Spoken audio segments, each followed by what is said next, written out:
Hi friends, welcome back to my channel. இன்றைக்கி நம்ம ரொம்பவுமே சூப்பரான சென்னா கிரேவி எப்படி செய்கிறதுன்னு பார்க்கலாம்.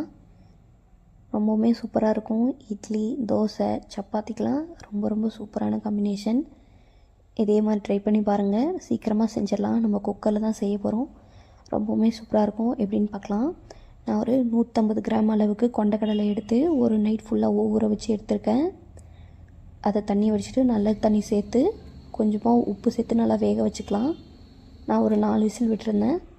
இப்போ நம்ம ஒரு சில பொருள்களை வதக்கி அரைக்க போகிறோம். வானல் வச்சு கொஞ்சமாக எண்ணெய் விட்டு ஒரு 150 கிராம் அளவுக்கு சின்ன வெங்காயத்தை போட்டு நல்லா வதக்கி விட்டுறலாம். வெங்காயம் நல்லா கலர் மாதிரி வரட்டும். இல்லை ஒரு 2 நல்லா பழுத்த தக்காளியை கட் பண்ணி சேர்த்துக்கிறேன். தக்காளி சேர்த்து நல்லா கலந்து விட்டுறலாம். தக்காளி நல்லா வதங்கி வர்றதுக்காக கொஞ்சமாக உப்பு சேர்த்துக்க போகிறோம். உப்பு சேர்த்துட்டு நல்லா கலந்து விட்டுக்கலாம். உப்பு சேர்த்து நல்லா கலந்து விட்டாச்சு. தக்காளி நல்லா குழையணும். இப்போது இதில் நான் ஒரு 2 டேபிள் ஸ்பூன் அளவுக்கு இஞ்சி பூண்டு பேஸ்ட்டு சேர்த்துக்க போகிறேன். நான் முழுசாக சேர்க்கல, பேஸ்ட்டாக தான் சேர்த்துருக்கேன். 2 டேபிள் ஸ்பூன் அளவுக்கு சேர்த்துட்டு நல்லா கலந்து விட்டுருங்க. இது எல்லாமே நல்லா பச்சை வாசம் போகணும். அந்தளவுக்கு நல்லா கலந்து விட்டுக்கலாம். சிம்லேயே வச்சுக்கோங்க, அதிகமாக வச்சா தீஞ்சு போயிடும். வச்சுக்கோங்க. இப்போ பாருங்கள், கொஞ்சம் தக்காளிலாம் நல்லா குழஞ்சி வந்திருக்கு. இந்த டைமில் நீங்கள் ஸ்டவ் ஆஃப் பண்ணிவிட்டு காரத்துக்கு ஏற்ப மிளகாய் தூள், கொஞ்சமாக மஞ்சள் தூள், 1.5 டீஸ்பூன் தனியாக தூள் சேர்த்துக்கோங்க. கொஞ்சமாக கரம் மசாலா சேர்த்துக்கலாம்.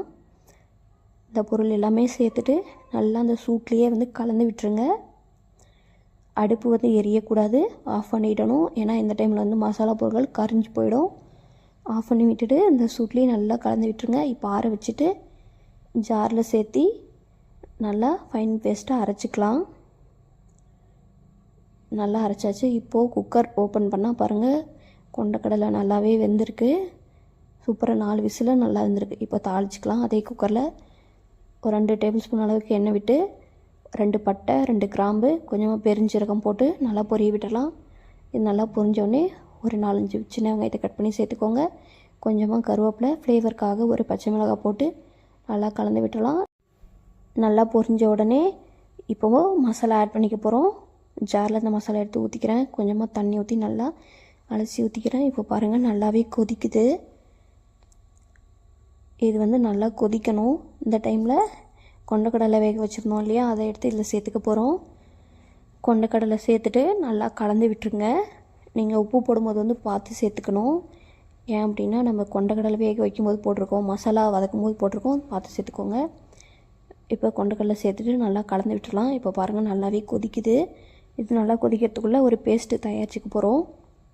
1/4 மூடி அளவுக்கு தேங்காய், ஒரு 4 முந்திரி பருப்பு, கொஞ்சமாக சீரகம் போட்டு நல்லா ஃபைன் பேஸ்ட்டாக அரைச்சிக்கலாம். நல்லா அரைச்சிட்டு இப்போ பாருங்கள், எங்கள் குக்கரில் நல்லா கொதிக்குது. இந்த டைமில் அந்த பேஸ்ட் அப்படியே ஊற்றிக்க போகிறோம். ஊற்றிட்டு நீங்கள் கொட்டை வேக வச்சுருந்த தண்ணி எக்ஸ்ட்ரா இருக்கும் இல்லையா, அந்த தண்ணியை மிக்ஸி ஜாரில் அலசி சேர்த்துக்கோங்க. ஏன்னா அந்த தண்ணியை வேஸ்ட் பண்ண வேண்டாம். இப்போ பாருங்கள், நல்லாவே கொதிக்குது. இப்போ உப்புலாம் செக் பண்ணிவிட்டு விசில் போட்டு ஒரு 2 விசில் விட்டு எடுத்திங்கன்னா ரொம்ப சூப்பரான சென்னா கிரேவி ரெடி ஆகிடுச்சு. ரொம்பவுமே சூப்பராக இருக்கும். இட்லி, தோசை, பூரி, சப்பாத்திக்கெலாம் ரொம்ப ரொம்ப சூப்பராக இருக்கும். நான் இன்றைக்கி சப்பாத்தி தான் செஞ்சுருந்தேன். ரொம்பவுமே சூப்பராக இருந்தது. இதே மாதிரி செஞ்சு பார்த்துட்டு கமெண்ட் பண்ணுங்கள்.